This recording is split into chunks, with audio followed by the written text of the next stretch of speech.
Hello, friends. Welcome to another episode of Your Health Matters. My name is Karl Sterling. I'm thrilled to be here, as always. We have quite a show lined up for you here today. I'm going to talk here in this first segment about 10 minutes, just going over some statistics with you about some things that have been on my mind that I'd like to share with you about Alzheimer's, dementia, Parkinson's, type 2 diabetes, and insulin resistance. And then we have Dr. Dale Bredesen coming on for the rest of the hour. As a matter of fact, this is a 2 hour concentration on this with Dr. Dale Bredesen. So let's start off by going into a little bit of looking at history. All right. Let's take a look at Alzheimer's disease.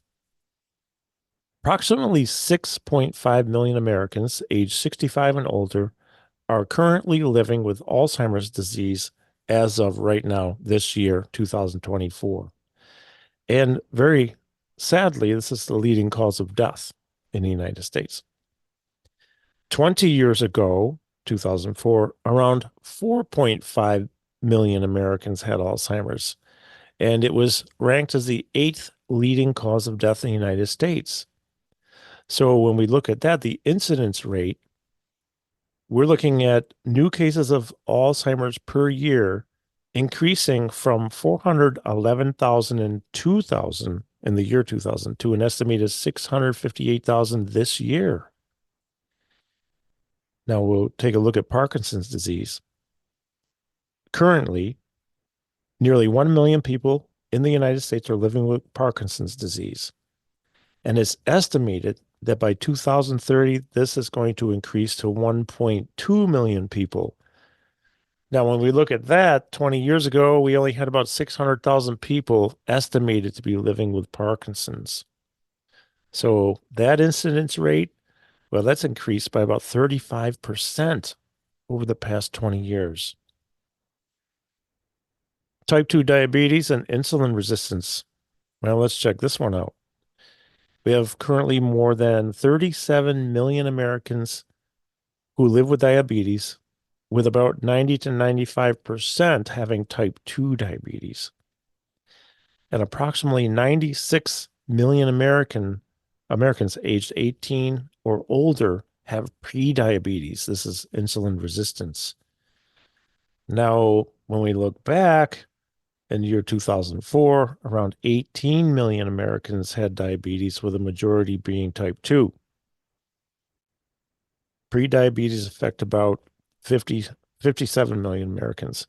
So, when we look at the data here, we're really looking at some serious increases in numbers. So something's going on. And, when we talk to Dr. Bredesen, we're going to find out some things about what's in the food supply and, more of a sedentary lifestyle. I don't know if we had smartphones 20 years ago, but I don't think we did, because I got it right when the iPhone came out. I had it pretty much the first day. And, well, we didn't have that, so we weren't ordering things. We could call up and order things to be delivered, but now you just press a button and bingo, an app. You order, you pay, bingo, they show up at your door. There's so many things, so many things you can order at home, groceries and this and that. So I'm not saying it's wrong or bad, but we do have to keep moving, because we need to keep these incidence rates down and preserve our health and our longevity.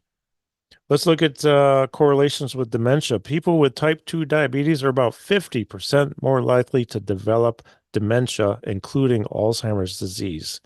So there's a link between insulin resistance and cognitive decline, and it's become increasingly recognized over the past 20 years. And this also has growing evidence that managing insulin resistance levels may reduce the risk of dementia and Alzheimer's. So if you're living with this, let's say, insulin resistance, type 2 diabetes, we want to try to get out of that. We have people who I work with, well, even myself, losing 70 pounds and being obese at one point in my life. I've been able to reverse a lot of conditions. As a matter of fact, not to toot my own horn, but I was a musician for a long time, over 30 years, and I played in smoky bars. And so that I was never a smoker, but the secondhand smoke, never did drugs, didn't smoke pot, didn't do anything like that, right? I mean, I would drink and I drank too much, so I stopped drinking. But anyways, when we look at um, the things that the body can do to recover, it's actually amazing. Now, I'm getting off topic a little bit, it might seem, but I'm actually going to come around and get back on topic. Let's go down this COPD road for a minute. I was in around secondhand smoke, many nights of my life for 3 decades. Actually, a little more than that. Because even when they had a smoking ban here in, where I live, well, other states didn't have it. And I would be playing in some of those other states, performing, and bingo, you got smoke and secondhand smoke, or, certain facilities, venues, let's say, grandfathered in, like a cigar bar. Oh, that's the worst smoke. I mean, it can smell good. It's not good for you though, right? And so I'm breathing in this stuff. Well, I had early stage COPD for a long time, chronic respiratory problems, chronic bronchitis. You don't even have any idea over a 25-year period how many rounds of antibiotics I took. And like I was taking the strong stuff by accident before that stuff was, well, I don't know what happened to it, but you can't get it in the States anymore. But I wouldn't want to have to take it because it just crushes the flora in your intestines and you're just starting over every time, 3, 4 times of that every year, having bronchitis 3, 4 times a year, coughing, mucus, horrible. But guess what? Guess what? That's the bad news. The good news is I'm now diffusing 196% oxygen at my last pulmonology test 6 weeks ago. You know what that means? I'm diffusing enough oxygen for 2 people almost because I've been working and training my lungs, training my lung capacity. Right? What does this have to do with diabetes? Absolutely nothing. But what it has to do with is I was able to lose a lot of weight. If I can do it, anybody can. Trust me. All right. Just find somebody to help you and do the work. Be disciplined because your longevity matters. There's people who love you. They want you around.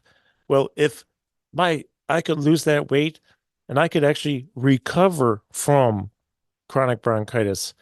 I got downgraded from COPD to asthma, and now I'm downgraded from asthma to normal lungs.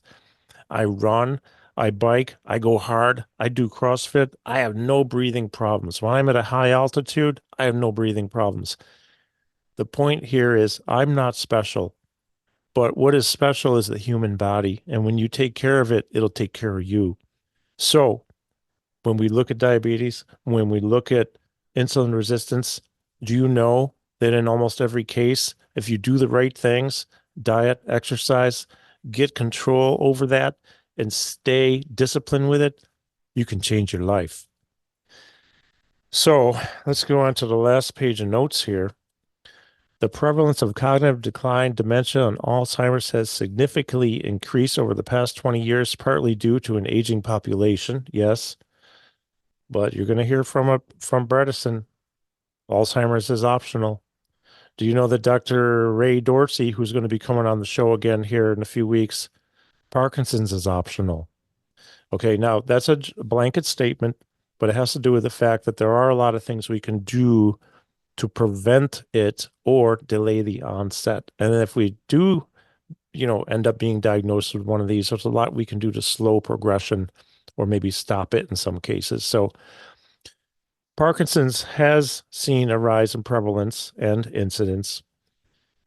And back to type 2 diabetes, the number of Americans living with it and insulin resistance has more than doubled, raising concern over its role in increasing dementia. So, with that said, folks, we're going to head out to a break here. And when we come back, we have Dr. Dale Bredesen with us. This is just a conversation you don't want to miss. You listen over and over. Go to my website, karlsterling.com. That's Karl with a K. Get there, and all the show, after the show goes up online, after it's aired, all the recorded shows are there. So go there if you have any questions. You can email me off the site, call me, text me off the site, 315-935-7488. Okay. We'll be back in a couple of minutes with Dr. Bredesen. All right, friends, today we have the privilege of welcoming Dr. Dale Bredesen to our show. He is a world-renowned neurologist and a pioneering researcher in the field of neurodegenerative diseases. He's the author of a groundbreaking book called The End of Alzheimer's. He's also the creator of the RECODE protocol, which is a revolutionary approach to preventing and reversing cognitive decline. With decades of research and clinical experience, Dr. Bredesen is transforming the way we understand and treat Alzheimer's. We're excited to dive into his insights and learn more about his cutting edge work. We're back with a very special guest who's been with us before and also on my podcast twice. It's an honor to have him with us today. This gentleman is doing groundbreaking research in the area of, first of all, looking into Alzheimer's research, and how to prevent it, how to slow it down. But even better, through his protocol and the RECODE protocol, reversing Alzheimer's. So without further ado, I want to introduce my special guest, Dr. Dale Bredesen. And Dr. Bredesen, it's really good to have you with me again. Thanks for joining. Great to be back, Carl. Thanks for having me. I understand from a few people out there who know you as well, you've been really busy with some trials, if I'm not mistaken. Is that right? Yeah, absolutely. There is so much going on right now. We have a randomized controlled trial of the protocol we developed, and this is at 6 different sites around the country. So very excited to be working with outstanding group of physicians like Dr. Kat Toops and Dr. Craig Tanio and Dr. Ann Hathaway, and in Nashville, Dr. David Hasse and Nate Bergman, Dr. Nate Bergman, who's up in Cleveland. So we have some absolutely fantastic. I should mention Dr. Christine Burke also. So those are the 6 sites. Very excited about that. And in the middle of this, also we just have some new blood tests. Very excited to be working with NeuroCode. This is Dr. Hans Frickman, MD, PhD, who has been working on blood tests. He has the most sensitive blood tests for Alzheimer's and prediction of future Alzheimer's. So we're really changing the whole concept of what Alzheimer's means. In the past, as you know, someone would tell you, well, you have Alzheimer's and there's nothing we can do. Now, just as years ago, people began to be able to pick up diabetes when it was pre-diabetes and then even pre-diabetes, which is insulin resistance. We're taking the same approach now with Alzheimer's. You're able to pick it up long before you have problems, and you're able to make sure that you never have the dementia associated with Alzheimer's disease. So the world is changing, and it's quite exciting. I think we may be able to see a dramatic reduction in the upcoming years in the number of people getting dementia. Boy, that would be great, because those numbers are on the rise. And as I talk about on the show here, we talk about this often because, in my clinic here in New York, we have quite a few who come in with Alzheimer's and dementia of various forms, and it seems like the predictions on these, if nothing is done, and the predictions on future cases is astronomical. Yet, in your groundbreaking research, I mean, you're a world renowned. I tell people you're the leading authority on this research globally, and what you're doing is amazing because you have now in third book. I'm sorry, I have all 3 books here. I don't have them on the shelf off the shelf here. You have cases now of people who have they're survivors of First survivors of Alzheimer's. First survivors of Alzheimer's, people who have actually reversed Alzheimer's. Right. And you have a lot more going on in this arena, from what I understand. Tell us more about this. I'd love to learn more about the reversal, because this is paramount for people to hear. Great. And let me just mention, comment on what you said about the numbers. The statistics are not only scary because you're seeing increases. And by the way, Alzheimer's is now the number 2 cause of death in the UK, the number 1 cause in women in the UK, and will kill about 45 million of the currently living Americans. So it dwarfs the size of the COVID pandemic. So the numbers are staggering. And here's the scariest part.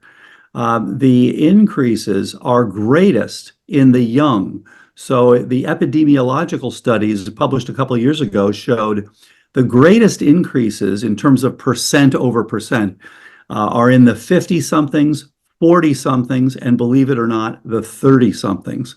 So that's where you're seeing a big rise in this. Very concerning. And unfortunately, having COVID does increase your risk. So there is a whole set of people with brain fog and who are headed towards a cognitive decline associated with Alzheimer's disease if we don't identify this, treat it, prevent it, and as you said, reverse. And we've been very fortunate and very excited. As you know, in 2014, we were the first to publish reversal of cognitive decline. And we've continued to see it in thousands of people. No surprise, the earlier you start, the easier it is and the more complete it is, which is why we're so enthusiastic about these new blood tests. These will pick up many, many people who are either in the pre-symptomatic phase or in the early symptomatic phase. Now, we do see people even in the late stages who have some improvement, but it's very difficult to get people in the very late stages to come all the way back. So we've seen them come part way back, and we've seen them regain their ability to speak and dress themselves and interact with their families.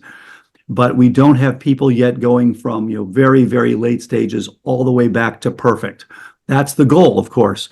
We're trying to understand what it takes to do that. But meanwhile, the reality is that Alzheimer's is now optional for anyone who simply wants to check early. We recommend that everyone who's 40 years of age or older, please get a cognoscopy.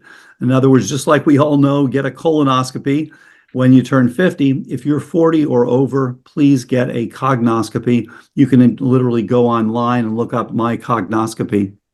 It's easy, and we'll look at some blood tests, including telling you whether you are on the way to Alzheimer's. And if you find that that's positive, don't worry. The good news is now there's so much that can be done about it.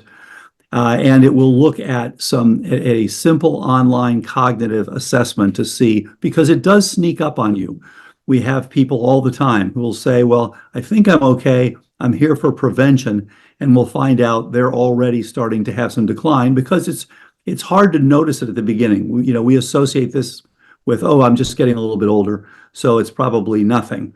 And often, it won't be nothing. So we want to pick this up, and we want to get people started on active prevention or active treatment as early as possible. That's amazing. Let's take a minute here before we go to a break. Let's take a minute here. What are you seeing in as the main cause or reason, or I'd say cause of 30 somethings, 40 somethings? Because at this point, it doesn't seem age related. Is this environmental related? Yeah, it's a really good point. So, as has been pointed out for years, there is this interaction between your genes and your environment. And so people who are more predisposed to it, and of course, there is a single gene that's the most common one, which is called ApoE4. Sure. And if you've got 0 copies of ApoE4, and that's 3/4 of the population, your chance during your lifetime is about 9%, not too high, not 0. If you've got a single copy, it's about 30%. And now a paper has just been published showing if you have 2 copies of ApoE4, and that's 7 million Americans, 75 million have a single copy, 7 million have 2 copies, then you have about a 90% risk of developing it. So most likely you will get it, but again, get on active prevention. We have many, many people who have ApoE4 are on active prevention or early treatment and doing great. So that's the most common gene. There are dozens and dozens of other genes, but that's the most common one. And then, as you indicated, the interaction with the environment. And there are 3 major players and 3 moderate players in developing Alzheimer's, 3 groups. So the first one. I'm going to interrupt you for one moment. I'm very, very sorry. Let's hang on to those. We're going to go to a quick break, come back, and let's get into that, okay? Sounds good. All right, folks, we'll be back here with Dr. Dale Bredesen. All right, friends, if we didn't have sponsors, we would not be able to do this show. So I'd like to talk about a sponsor who has partnered with us here to help us make this show happen. The name of the company is Motion Guidance. We've been using their technology in our clinic for over 3 years.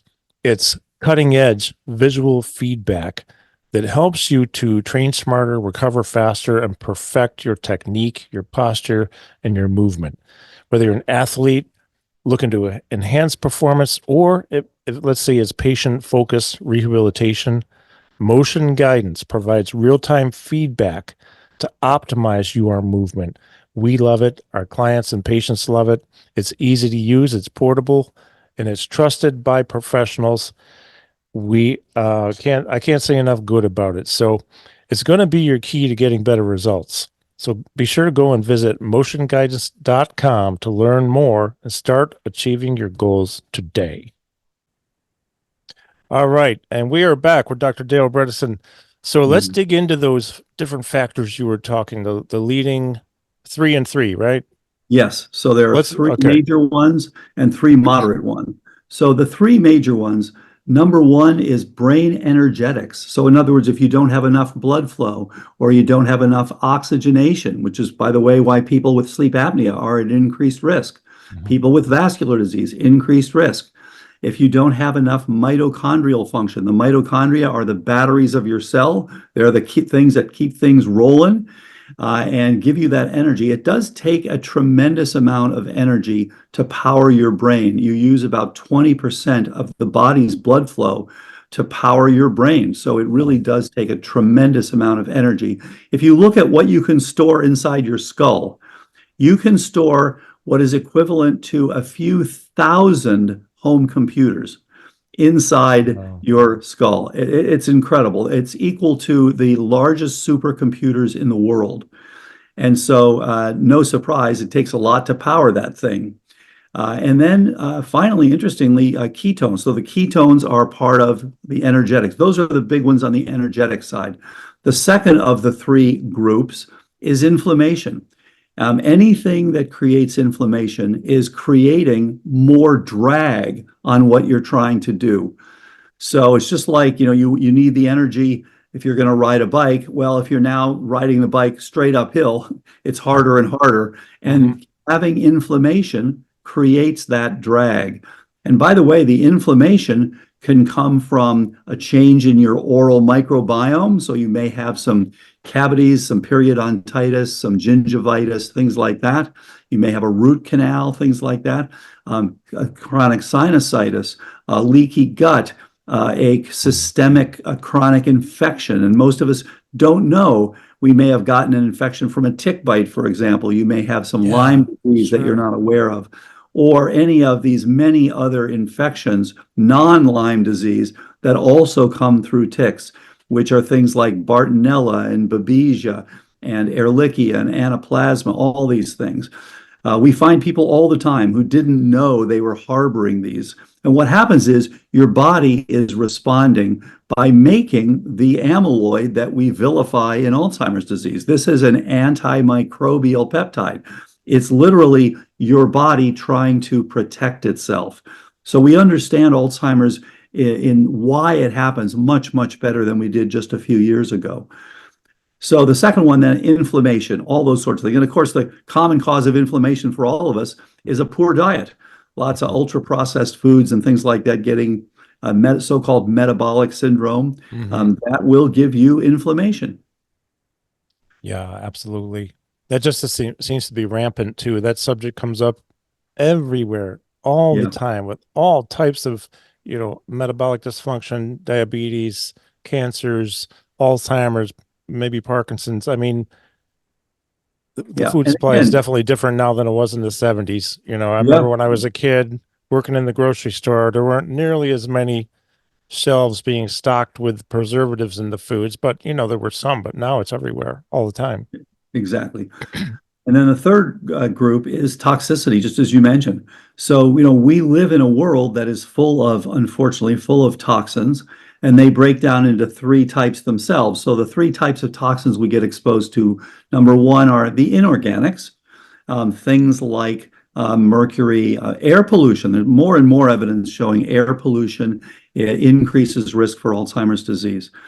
Second group is the organics, so things like benzene and toluene and glyphosate and things like that. And I should mention, by the way, one group that was exposed, had a big exposure to these various toxic agents, was the first responders in the World Trade Center, Mhm. unfortunately. And Yeah. now they have, unfortunately, a 40 times increase in Alzheimer's disease. So they're developing dementia at a very rapid rate, unfortunately. And that was, exposure to that cloud of the World Trade Center back in 2001 was an exposure to multiple different types of toxins and microbes as well. And then the third group is the biotoxins. So these are things that are actually made by the different organisms. And the most well-studied and the most understood are the mycotoxins. And so these are some species of mold will produce toxins. So they are really trying to fight off, they're trying to compete with the local bacteria. So the bacterial strategy to win out is to divide quickly and overwhelm the fungi, or the molds in this case. The mold strategy, as you know, is to make things like penicillin. Of course, the molds make these things that kill the bacteria. Unfortunately, these aerosolize and they damage us, for example, our mitochondria. And so they are a relatively common contributor to Alzheimer's disease, and one that is under-recognized and not checked for by most physicians. Mhm. Again, unfortunately, my hope is in the future there will be more understanding of this and people will evaluate these. And we see this all the time where people who've been exposed, and it's mainly five, there are lots and lots of molds that this is not a problem, but the five big guys, Stachybotrys, that's the black mold, that black toxic mold that clearly can give people dementia. And then Aspergillus, Penicillium, Chaetomium, and Wallemia. Those are the big five bad guys. If you've got those in your basement or in your house, and you can check this with what's called an ERMI score, which came from the Environmental Protection Agency, EPA. There is an EPA so-called relative moldy index, so ERMI, Oh. ERMI score, that Mm. will tell you if you have those bad guys in your house or in your place of work or in your car or things like that. And if you've got cognitive decline, it's good to find out, because what happens, anything again that is triggering that inflammation, triggering that innate immune system, is going to push you more toward cognitive decline. So those are the three big bad guys: energetics, inflammation, toxicity. Then there are three moderate ones, not quite as bad and not quite as common, but also potential sources and contributors. Number one is neurotrophic activity. So this is all the things that support the growth of your cells and the production and maintenance of the 500 trillion synapses that you have in your brain. It's remarkable. You've got a tremendous number of these connections in your brain, and they are supported by things like hormones, nutrients, and so-called neurotrophins, NGF and BDNF and things like that. And the Mhm. good news is everything that we're talking about today is addressable. So you have to find it, and that's when we treat people and get them to reverse their decline. We identify the things, we put them through some testing, we look at what are the things that are driving the decline, and then we address those things. And we see unprecedented improvements. So it's the trophic activity, and I should mention, things like nutrients like vitamin D and vitamin B12 and things like that. And then it's the hormones, things like estradiol and testosterone and things like that. So the second oh, sorry, go ahead. Hold on one second. Oh, Yeah. we're going to go to a break in just a little less than a minute. So let's hold on to that, though. We're going to keep continuing. Okay. The only frustrating thing about radio is it's the fastest minutes of our lives. It goes real quick. But what a great opportunity here to talk with you and learn so much and share with listeners. So everyone who's listening, we appreciate this so much. I've already learned so much, and we're not even 20 minutes in here. Well, I have a slew of questions. So we're going to head out for a break in a moment, folks. Stay tuned because we'll be back with Dr. Dale Bredesen. All right, this is so interesting. So interesting. So we left off with kind of like we had the bad guys, the super bad, energetics, inflammation, toxicity. Right. Now we're getting into the medium bad, is what I Yep. wrote down. How would you label that again? The Yeah, not the moderate concerns. Yeah, those are the okay, ones that mono. increase your risk, but not quite as much as the big three. Okay, so neurotrophins. We got BDNF, GDNF, Yeah, and NGF, then those sorts of things. So these are NGF. things that, so yeah, these are things that keep your neurons not only alive, but connecting. So, one of What the is things, NGF? NGF is NGF? nerve growth factor. Okay, thank And you. as an example, you can increase that with a couple of things. One is called lion's mane mushroom, very popular these days. Oh, It's mhm. Hericium erinaceus, very good and supports your NGF. Another one is Alcar, acetyl L-carnitine, that provides Mhm. energetics actually and helps you to produce that NGF. So, and this is, by the way, reduced in people with Alzheimer's disease. So that's the first of the three moderately bad guys, and the other two uh, are the neurotransmitters themselves. So, in other words, if you think about this, the problem of Alzheimer's is really a network insufficiency. You're requiring all this amazing support, just as you would for your computer. You gotta, your battery's gonna run out. You got to keep it charged up, and you got to have the ability for the different parts to communicate. And what we found is really interesting that your brain literally has two modes, just like you have a sleep mode and an awake mode. You also have a mode of connection and a mode of protection. So your brain can literally flip from connection to protection. In the connection mode, when things are good, you're making contacts, you're keeping contacts, you're learning new things. That's your day-to-day approach. But when you have insults like too little nutrients, too much sleep apnea, infections, these sorts of things, exposure to toxins, you literally flip your brain into protection mode. This is very analogous to what happened to our country during the pandemic. We Mhm. were told, we had a new insult, SARS-CoV-2, that came in late 2019 and early 2020. And we were told, shelter in place, socially distance, don't go to work, be careful about getting on planes, all that sort of stuff. And so, of course, the country went into a recession.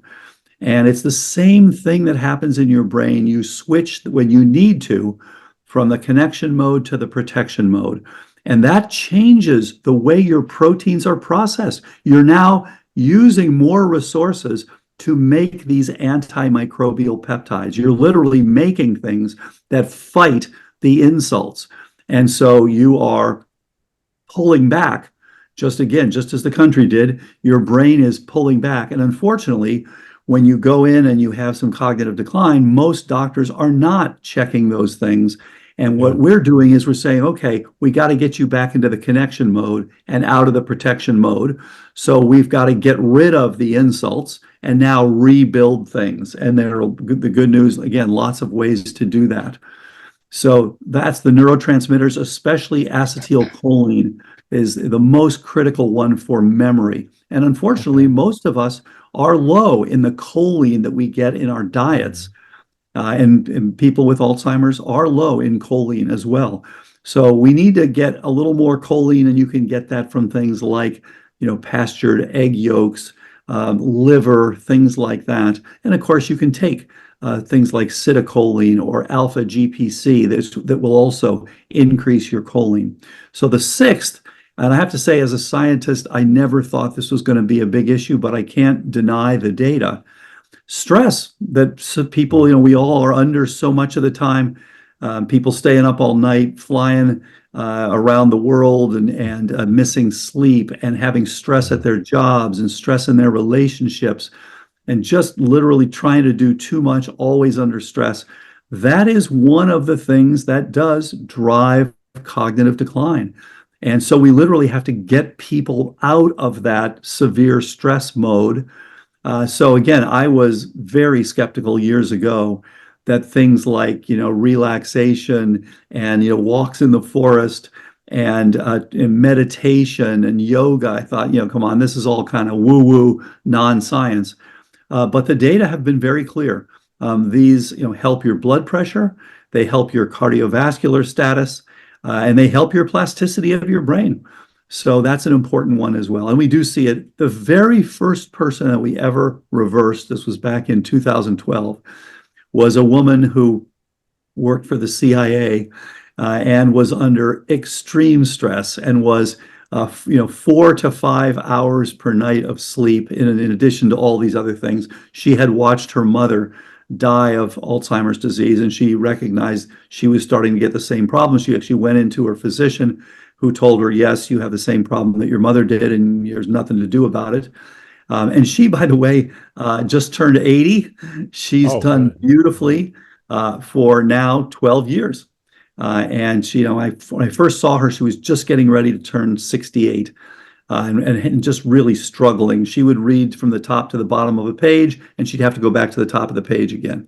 And she talks about this actually, and there's a documentary on this work, which is called Memories for Life, Reversing Alzheimer's. Michael Bublé does a great job with narrating it. And this woman is called Patient Zero, and she did a great job. And she's now actually a brain health coach and a yoga instructor herself, and doing very, very well. Gee, that's great. I saw that documentary. It's so well done. So be sure to check that out, folks. Memories for Life, correct? Right, reversing Alzheimer's. Yeah, I love that. And as you started to talk about her, I started to think about that documentary because of the subject matter. I have a question. I want to go back to this acetylcholine. Yes. Now, for example, I am I'm with the understanding that, for example, if we are doing, let's say, some kind of learning event and we're hyper-focused and we're really into this, whatever it is, it could be maybe not even a learning thing, but a cognition or some type of brain type of challenge. We all kinds of fancy things here in my clinic with, smart fit lighting system and all these other things that they really make you think. Yeah. So people get the feeling of fatigue, cognition fatigue, I can't do this anymore. I can't get it right anymore. Well, my understanding, and please correct me if I'm wrong, is it true that when you're exercising like this, the brain, your brain should be producing acetylcholine? Oh yeah, your brain should be producing it all the time. Yeah, and it's supposed to mark the neurons or where the synapses are happening during the event. Am I off base on this? Well, there are a couple of markers. To be honest, I was not aware that that specific neurotransmitter, and you may be right, but I was not aware that one specifically marked. But yes, it is absolutely required for memory. And in fact, there are numerous examples where people give anticholinergics, and you forget. In fact, things like scopolamine, where people give it for losing memory. They'll often give a little of this, right before anesthesia, just so you won't remember this. And it works very well. There's a famous incident during the Revolutionary War where the British troops marched into Jamestown and were getting set to fight. They happened to eat some plants, local plants, as part of what they were cooking up, that had an anticholinergic in it. And literally completely went nuts. The anticholinergic, they were unable to remember like what they were doing, and literally marched out afterwards and never having achieved anything. So your acetylcholine tone is really, really important. Okay. So, too much, not good, and removing it, you have no memory of what's going on. Wow, so yes, you want to make sure that you've got enough acetylcholine in your brain. And most of us aren't, as I mentioned, getting the dietary choline. You should get about 550 milligrams per day. Most of us are getting around 350 or 400. Okay. Folks, we're going to head out to a break. We'll be right back with Dr. Dale Bredesen to talk more about reversing Alzheimer's and ending Alzheimer's. Be right back.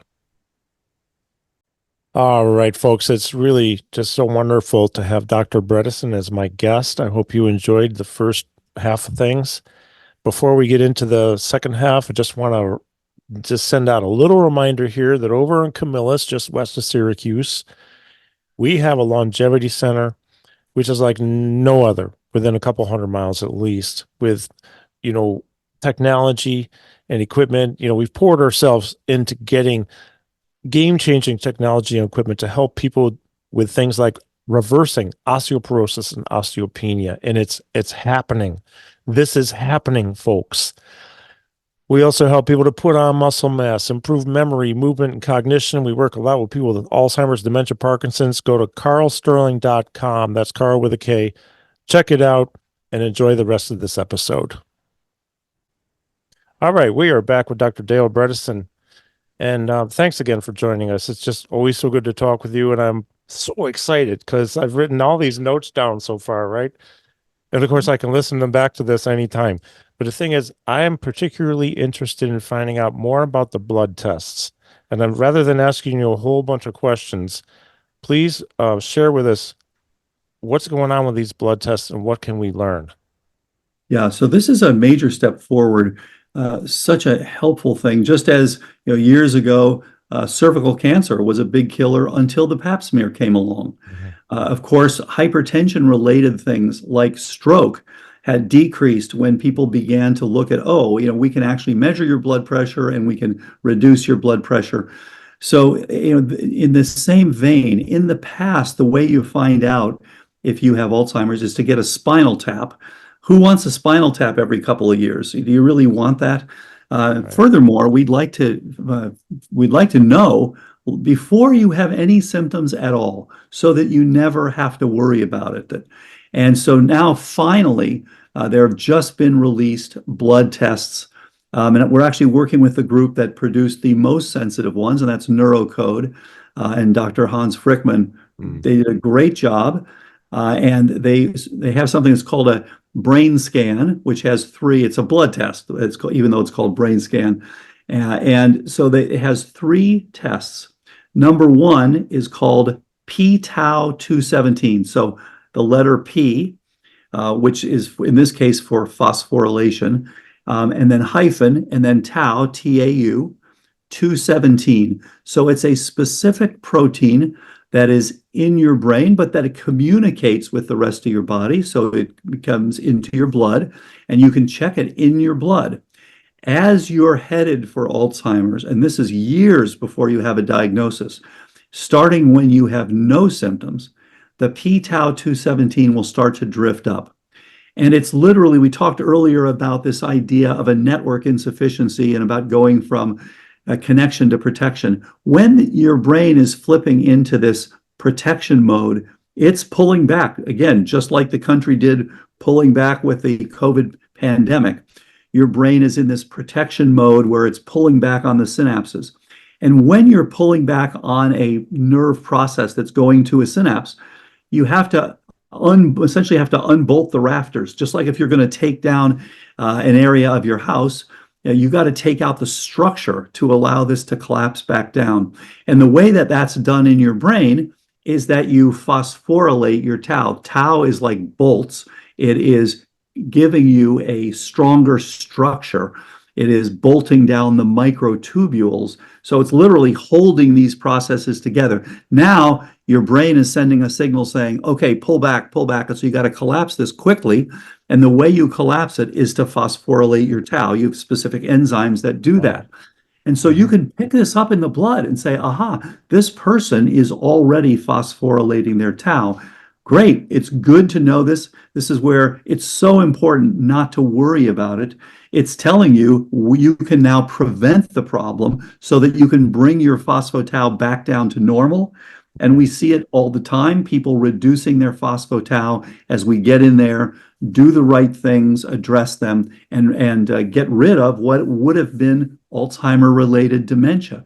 Now, there are two other tests that go with the phospho-tau, GFAP. That is a complementary test that tells you if there is any inflammation and regeneration going on, repair. Are you trying to repair your brain?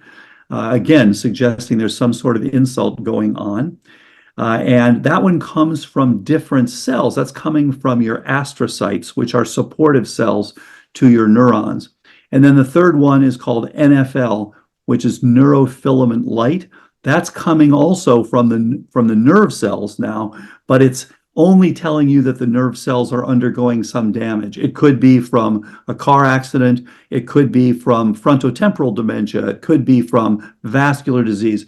So these three very complementary tests tell you three different things. Number one, do you have any damage to your brain cells? Number two, do you have inflammation and repair going on? And number three, is it actually due to Alzheimer's disease? And should you jump on this now because you are headed in the future for Wow. Alzheimer's disease? That's first of all, that's amazing, Yeah. fascinating. I'm curious to know. So something like a concussion or a repeated, series of concussions, this can really create some problems. Great point. So if you have a series of concussions, what will likely happen is you may see that your NFL is a little high because you have a little Mhm. bit of damage to your neurons. Yep. Your GFAP will also probably be a little high because you got some inflammation repair. But if it was concussions and no Alzheimer's, your p-tau will be normal. So it'll say, okay, Oh, don't worry about it. This is not Alzheimer's. This is a non-Alzheimer's inflammatory process going on. no So kidding. again, this is really a new world. This is really going to change. My hope is that we'll be able to see a dramatic reduction in the overall global burden of dementia. Oh, yeah, because well, the burden is so huge. My grandmother had maternal grandmother had Alzheimer's, and it was horrible. Absolutely. This is 50 years ago. She died in 1977. So, and she was dealing with it. I remember when I was 5 years old in 1966. I remember she came to take care of us, to help take care of me while my mom was, delivering my sister when my sister was born. And I just remember she was so confused. And then over about a 5, 6 year period, there was no more verbal, there's no anything, didn't know anybody. But the lucid no moments were beautiful because I got to learn a lot about tornadoes in Kansas and all the stories I wanted to hear about, all the mysterious stuff to me as a kid. But, I watched what the family went through and what my mom went through and her sister, my aunt. And it's horrible when you go right up to your parent, I imagine, and they don't know who you are anymore. I mean, it's just heartbreaking, gut wrenching, and devastating. No Yeah. question. It is Yeah. it is just So, one of the worst diseases to have because it damages not only the person who has it, but of course affects the whole family, the friends, the network, all their yeah. colleagues and friends. It's really a horrible thing to have, and Mhm. it's so common. So we really do want to reduce this, and these blood tests will help us to make this a very uncommon disease. That's the goal. I mean, imagine that we could get rid of 90% of this. It would be fantastic. Oh, absolutely. Before we go to a break, we got about a minute and a half. I would like to ask a question. The hippocampus, important part of the brain, obviously, like all of them are, and my phone is ringing. I don't want that to happen. Okay, so when we're talking about Alzheimer's, are we talking about more areas of the brain than just the hippocampus, or what are we talking about as far as areas of the brain? Yeah, great point. Because Alzheimer's affects virtually the entire brain, but it tends Really? to start in certain areas. And interestingly, the entorhinal cortex, which is feeding into the hippocampus, is often pointed out as the first area to be affected. However, in other people, we see much more effect in the parietal lobe, which is kind of up above your ears. This is the thing that's important for things like how to dress yourself and stuff like that. And then locus ceruleus in the brainstem, which is important for your alertness, which is why you see so many people being so passive when they have Alzheimer's disease. So these different areas can all be affected, but ultimately it will spread to your entire brain. Oh, wow. I'm glad I asked that question because I did not know that. Folks, we have to go to a break. We'll be back in a couple of minutes with more with Dr. Dale Bredesen. Thanks for listening. And we're back with Dr. Dale Bredesen.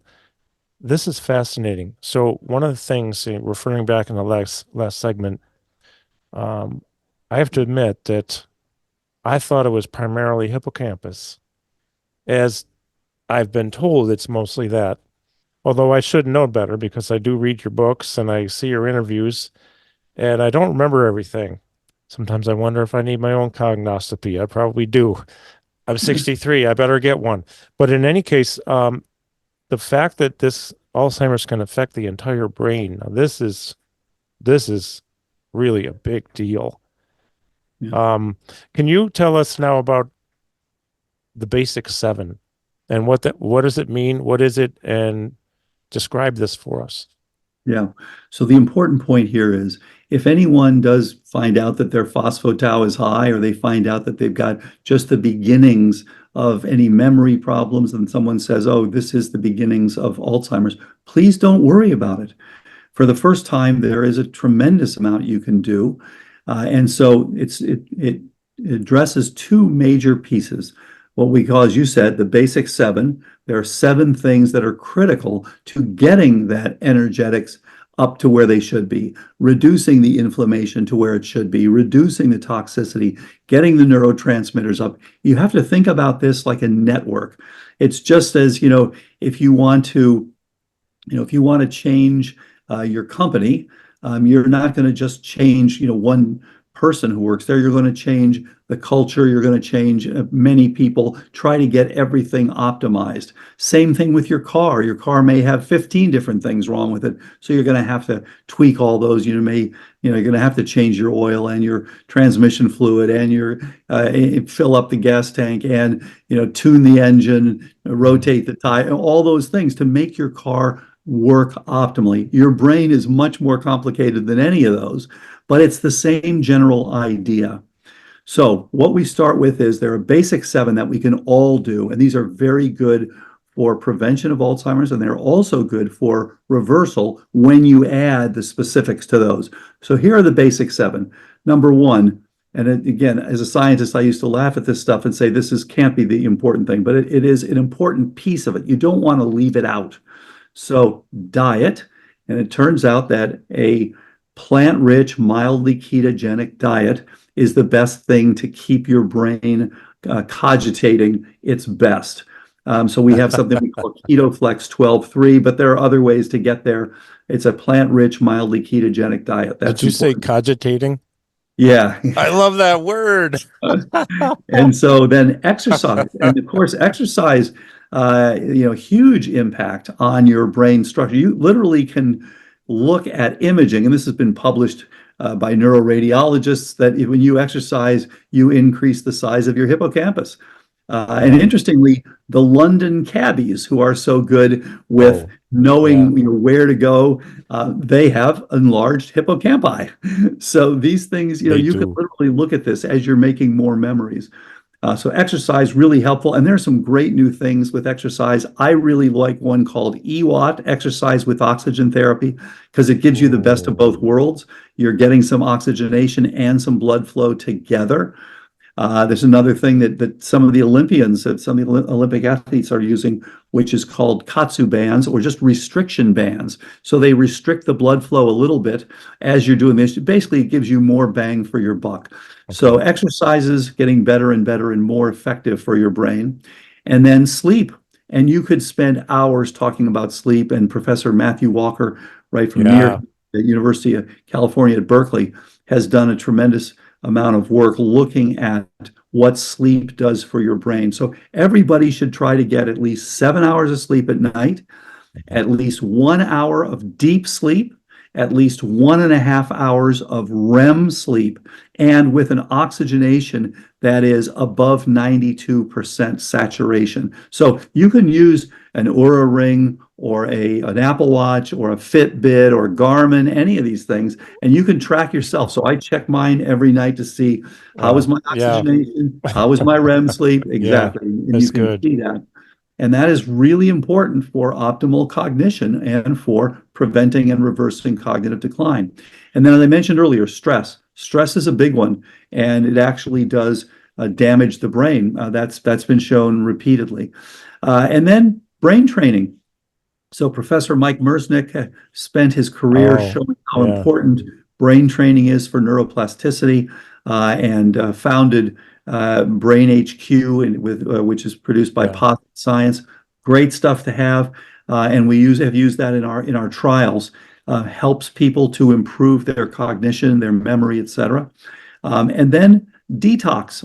We should all get some basic detox things like eating more organics, having filtered water, just the basics. Getting a fiber diet. By the way, something just came out today on the fact that most of us get too low of fiber in their diet, and just increasing the fiber is associated with improved cognition.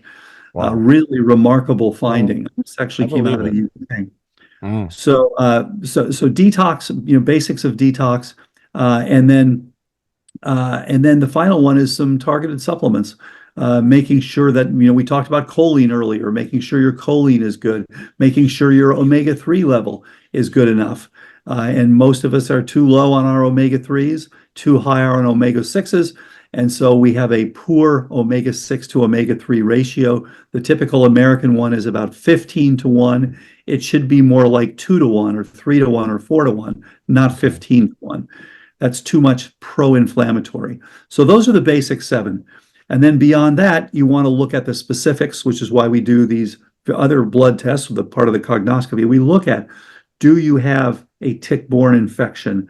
Do you have exposure to specific mycotoxins, organic toxins, inorganic toxins, these sorts of things? When you identify those, you address them. And Karl, you have to see some of the patients and what's happened with them. Working right now with a health coach in New York City, Carrie Mills Rutland, is doing a great job. Has a number of clients who work with her. And just as one example, one person who has what's called posterior cortical atrophy, it's one of the presentations of Alzheimer's, was fairly significantly impacted by this. Really not very functioning. She was right on the border between what's called late MCI, mild cognitive impairment, and dementia, the final phase. And she has turned around beautifully, and is now doing things that she couldn't even think about. She's gone from not being able to read to being able to read, not being able to use a computer to being able to Wow. use a computer. Her MRI has shown dramatic improvements in her volumetrics of her MRI. So addressing the things that are causing the problem, that is the way to go. That is amazing. It just brought up when you mentioned oxygen. Yes. One of the things we do here is a couple of different tests, and we do a lot of this because nobody else is doing it in town, and I just decided we should start. It's a resting metabolic analysis, and then also Yeah. I got stuck here. VO2, Yeah. VO2 max, VO2 submax, and the system we use in Pinoy, and they're not paying me to say this, but we love the Pinoy system. It's used by some of the major universities, sports teams all over the world, thousands of places. But a couple of metrics we find really interesting is in both tests, resting and moving, whether they're on a treadmill, rowing machine, assault bike, or stationary bike. This we would do the max testing on. There's a metric called cognition. And cognition it's interesting how many people this can discern how well your brain is able to process information at rest and while Mhm. moving. And so what usually ends up happening is we end up giving breathing lessons because they're not oxygenated well. They have irregularities in breathing. They may even be holding their breath from maybe something they did back when they were a kid, when they were stressed Yeah. out or feeling Yeah. threatened. And it's a habitual thing they didn't know, but it's a great learning experience. So, well, I guess I'll do it now. I'm sorry. The show is about you, but I'm going to give a plug. If you want some testing, you know where to go. KarlSterling.com, Karl with a K, because you can set up an appointment and we can pull these metrics and really help you to make a difference in a lot of areas, not just the brain. We've got to go to a break, and then we're going to come back with another segment here with Dr. Dale Bredesen. My brain's on fire here. I'm learning so much, and I get so excited about this new information. So we will be back in a couple of minutes. I want to thank you so much for listening to Your Health Matters here on News Radio 570 WSYR. And remember, we have a place in Camillus where we do all kinds of things to help people to restore movement, memory, and cognition. just give it a call, 315-935-7488, or go to karlsterling.com. That's Carl with a K. Okay, we are back with Dr. Dale Bredesen. Dr. Bredesen, I have a question for you. First of all, the audience here is very well educated. It has to do with 8 years that Dr. Barry hosted this show before I took over in January. Thank you, Dr. Oh, and he wanted to join us today, but he's on an airplane going on a little trip. So Dr. Barry says hello and thank you for everything. So Thank you, Barry. with that said, I have an audience who's well educated by him, who's still listening to me. Thank you for listening, everybody. I'm so grateful to be the number one show here too. It's just beautiful. But besides that, mitochondria is something all of us are interested in. And we touched on mitochondria earlier. What can we do to increase the number of mitochondria and make it healthier? Yeah, this is a great question. And let me just give a little bit of context here for the background.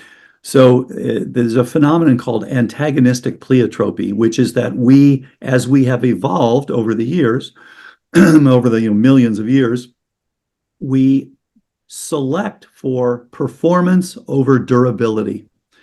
So that we are constantly selecting, of course, to beat your foes and your food, you want to perform better. And that's how you get these, amazing big brains that store so much information.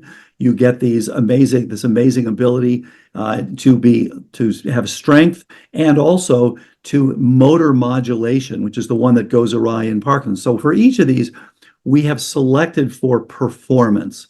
So our mitochondria, which are the batteries of the cell, are just pouring out energy. And they, of course, can get damaged. And so as Professor Nicholson pointed out over the years, Professor David Nichols, sorry, not Nicholson, Professor David Nichols pointed out over the years, and he's the world's leading mitochondrial physiologist, and pointed out that when they first started studying these, they thought that these would be essentially like a truck, really reliable. And it turned out, no, they're more like Ferraris. These things are going a million miles an hour, and they are really providing the energy, but they are sensitive. And so, again, we have selected for performance over durability. And so these mitochondria get damaged. And one of the striking experiments done a number of years ago was just to prevent the turnover. Normally, you're degrading the mitochondria. You have something called mitophagy, essentially eats them up, uses them for parts, and is constructing new ones all the time. You're making new batteries, you're getting rid of the old ones. If you prevent the turnover, you get Parkinson's. That was striking. Now, this, of course, was done in laboratory animals, but all the signs and symptoms were there. It was very clear. And so it is important to keep that turnover going and to keep them at their highest function. And there's a lot you can do. And of course, it starts with living the right way, not eating junk food and getting appropriate sleep, not, running things 24/7. And then interestingly, we've all heard about prebiotics and probiotics. People are now interested as well in postbiotics. These are things produced by your microbiome. And one of the interesting ones is called urolithin A, which supports the mitophagy, the turnover of your mitochondria. So a lot of people out there now taking urolithin A. There's another interesting one called PQQ, which actually supports the production of new mitochondria. And then there are ways to support your mitochondrial function itself, things like ubiquinol, CoQ, these are basically the same thing, oxidized and reduced. And then other things like nicotinamide riboside or even niacinamide. So we can feed and support our mitochondria, which came originally from bacteria, just like we are feeding and supporting our gut microbiome. Wow. I just like this stuff makes me so excited. It really does. Seriously, isn't it so cool? First of all, to know this stuff that you know this, we found all this out. Now you're sharing with us the amount of things we can do to prevent Alzheimer's, to prevent all kinds of health problems. It's just mind-boggling. I love it. Yes, and we are so used to being passive and just waiting Mhm. for things like Alzheimer's or Parkinson's, Lewy body disease, things like this to happen. Sure. We no longer need to be passive. These things are becoming optional rapidly as we know what to look for, as we have earlier and earlier tests, and as we have a larger and larger armamentarium. We know what to do. We can support the mitochondria. We know how important sleep is. We know how important exercise is. We know how important these toxins are. We can measure your toxic burden. And we really can reduce these. These things are going to become much less common illnesses, and they should be now. You know, years and years ago, people saw everywhere you look around, there's a lot of pellagra. That's gone. Hmm. There was a lot of polio. That's almost gone. Smallpox, tuberculosis. These are diseases of a century ago. And now we have diseases where, in the years ahead, people will look back and say, can you imagine Alzheimer's was killing 15% of the population back in 2024? We can make this a much, much less common problem. That's beautiful. So my next question is, where can people get these tests, like the cognoscopy, the blood tests that you spoke of earlier? Where can they get these so they can learn more? And like you mentioned on a break here, we were talking, folks, about we don't want people to be afraid. We actually want to encourage getting out there, getting the test so you know where you're at, because if you do have anything going on, the earlier you get started, the better off you'll be, right? So where can we go for these things? Yeah, and for anyone who comes back with a high number for their p-tau, you should be relieved, not afraid, because it means we're going to prevent you from having a problem down the road. So they're an easy way, just like anything else, you can go online. And so if you go to Get a Brain Scan, GetaBrainscan, that will give you the three tests that will tell you whether you're headed for Alzheimer's or not. And again, it's a new era. These things have just come out. This particular one is the most sensitive version available. So we're very excited about that one. And then for general cognoscopy, for looking at where do I stand, how do I make sure that I optimize things, just go to mycognoscopy.com, mycognoscopy.com. And again, it's very much like, if anything, it's much less unpleasant than a colonoscopy. So it's a quite easy thing to do. It's a couple of blood tests and a simple online cognitive assessment. Then if you already have symptoms, you'll want to include an MRI with volumetrics. But if you don't have symptoms, you don't need to worry about the MRI. So again, it's a new era when we can avoid these things. We've heard so much about here's what to do to avoid COVID infections, or things to here's what to do to avoid getting the flu, or here are things to do to avoid getting a cardiovascular disease. We're now entering the same era with neurodegeneration. Here are the things to know, and here are the things to do. My hope is that all physicians will become aware of this.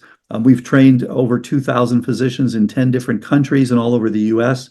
But there are many, many who don't know about this, and they'll say, "Oh, the old-fashioned, there's nothing you can do." There's a tremendous amount you can do, and everyone should be aware of that. Yeah, yeah, that's exactly. So sometimes I'm tongue-tied. Right now is one of them. Anyone who knows me know that's very rare. But when I think about, and I really don't mean this disrespectfully, my son is a physician, an MD, a PhD. I totally, yes, I'm bragging 100%. But he's much like in the forward thinking mode like you are. He doesn't understand why the medical world doesn't know a lot of things it should know. So, Yeah. folks, we need to go for our final break here. We'll come back for one more segment with Dr. Dale Bredesen. Hang in there. Thanks for listening. Back in a couple minutes. All right, we are back, and we have Dr. Dale Bredesen here with us. And since I met you years ago at the Maria Shriver luncheon down in, Manhattan, a lot of things have changed. Yeah. meaning that there's a lot more going on. And I would love to ask you about what's coming up. What can we expect? Because this is like we were saying on a break here, this is like the dawn of a new era. There's so Yeah. much possibility and potential to prevent these diseases. What's coming up, doctor? So much. Yeah, this is an exciting time. We are moving from the dark ages where people just say there's nothing that can be done to prevent, reverse, or delay cognitive decline. I mean, that was very, very common. Some people still claiming that. There is so much new going on. So number one, we have, as I mentioned earlier, the randomized clinical trial that's going on at 6 different sites. Number two, we've set up the first precision medicine program for brain health. So precision brain health, where you're looking at all these different things. And that is at the Pacific Neuroscience Institute in Santa Monica, California. Very excited about that. So we'll be looking at everything from Alzheimer's, Parkinson's, Lewy body, macular degeneration, ALS, all of these things to provide hope where we're now able to look at the things driving these problems. That's a huge step forward. We talked a little bit about the blood tests. This will allow us to make sure that people get picked up early and make sure that they don't ever have problems. We really should be able to make this a very, very rare problem. There's another book. There's so much now on aging. Now that we're able to measure biological age, you can actually show, and this has been published by numerous groups, Mhm. you can show that you can reduce biological age. And actually, Dr. Kara Fitzgerald from New Mhm. York has done a beautiful job with publishing studies showing reduction in biological age, even after a couple of months of treatment. So we're interested, of course, in brain aging. So the next book is going to be about brain aging and basically how do we all get to 100 with intact cognition? If you Mhm. could be guaranteed that you're going to get 100 good years of cognition, that would be really comforting because the biggest worry of people in my generation, and I'm an old guy, I'm now 72. So for people in my generation, the biggest worry was that they were going to now have trouble. And again, as I said earlier, we have people getting diagnosed in their 30s, 40s, 50s, 60s, 70s, and in 80s, 90s, on and on. And we see that the underlying biochemical changes start about 20 years before a diagnosis of Alzheimer's Wow. disease. Jeez. Now, Alzheimer's and brain aging per se are actually intimately related. And I called them in the book initially Siamese cousins. I was told that you're not allowed to use the term Siamese anymore. This is a derogatory term, so apologies for that. What I would say is they're very closely related. Mhm. So when you see someone with brain aging, that is more related to a reduction in energetics, vascular support, things like that. When you see someone who's aging and getting Alzheimer's, you have that amyloid and tau. But they are, as you can see, many of the same things driving these. So the only real difference is if you had the inflammation that called out that amyloid, then you look at the brain and you say, oh, that's Alzheimer's. If you didn't, then you look at the brain and it's still shrinking with age, and you say, oh, okay, that's brain aging. So Mhm. these are very closely related, and they are related to the same things to the energetics, to the inflammation, to the toxicity, to the neurotrophins, the neurotransmitters, and stress. So the goal here is to allow people, irrespective of any diseases, to get to 100 with optimal cognition. And we do have people who have gotten to 100. In fact, there are people with the highest risk for Alzheimer's who are ApoE44 who've Mhm. gotten to 100 and done very well. And we talked about them, Wow. one of the guys in the book. And so, it does Yeah. happen. We can do so much for ourselves. Well, uh, this is amazing. By the way, I had no idea how old you are. You do not look 72, and you don't sound 72. I Thank really you. admire you a lot. You're doing whatever you're doing is working because you look fantastic, man. Thank you. Thank you very much. I really appreciate that. My hope is that there will be people, and I should add, like a brain club, that there are people who gather together and talk about these sorts of things. And they do tend to do better with their cognition because support groups and interaction have been very, very helpful. So I think the future is very, very good, very bright for all of us. And I told our daughters who are in their 30s now, you are the first generation that does not have to worry about Alzheimer's disease. And you should be able to catch things very early, prevent it, reverse the problem, never have to worry about it. Yeah, isn't that great? That's beautiful. So the brain club, we were just talking with somebody. In fact, she left a little while ago, but she has Alzheimer's, very early stage, doing real well. Right. Patient of Dr. Barry, Good. cognoscopy, blood tests, and everything like that, Yeah.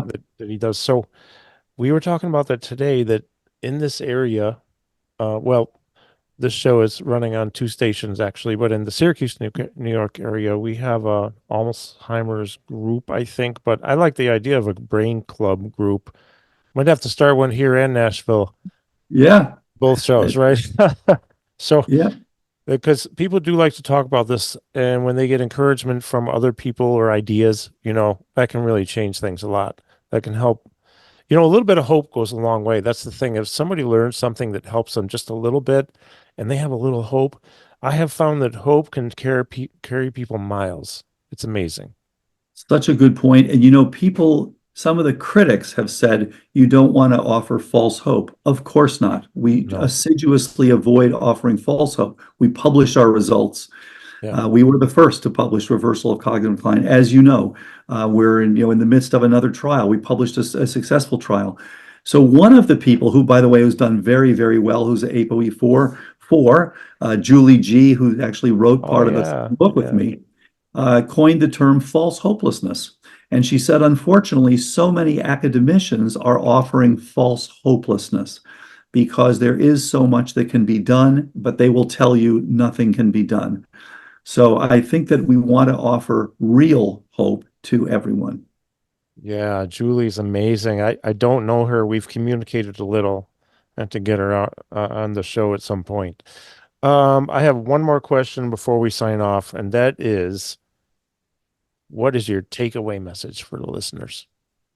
My You, takeaway message is that Alzheimer's is now optional, that all of us should be working to optimize our cognition because for most of us, our cognition, with or without any disease, is not optimal. We're under stress. A lot of people have some brain fog. We've had COVID, and that's impacted us. Continue to optimize things. It's well worth your time and effort. And work with someone that can help you to get the optimized. That's why I kind of like the idea of a brain club. People can help each other optimize things. Let's all reduce the global burden of dementia. This does not have to be the common disease that it is. We can all do better with our cognition. Beautiful, beautiful. And I just got up for a minute. If you're on YouTube, you're watching the actual video of the interview. So, but we also, I just wanted to hold up. I have the other two books here, but my screen is blurred. So you may not be able to see that this is The End of Alzheimer's. This one has your autograph in it because you signed it for me. Thank you very much. Yeah, When we were at the Schreiber luncheon, you got to go on wherever. I mean, the books are available everywhere, pretty much, yeah. all the bookstores and Amazon and everything. Get The End of Alzheimer's in every book you can find by Dr. Dale Bredesen.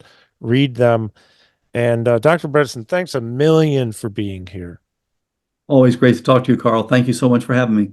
Well, you too. It's just you're such a gift to the world, a gift to the world and humanity. The work you're doing, the education you share, the hope that you share, because it's real hope. And there's so much that you're doing and that we can do. So learning from you is a real, it's a blessing. Yeah, absolutely. I really appreciate it. We got to get the word out. We really want to see a reduction in the global burden of dementia. Let's all work together to achieve that. You got it. Thank you, doctor, and thank you everybody for listening. I hope you have a fantastic day, and we'll see you again real soon.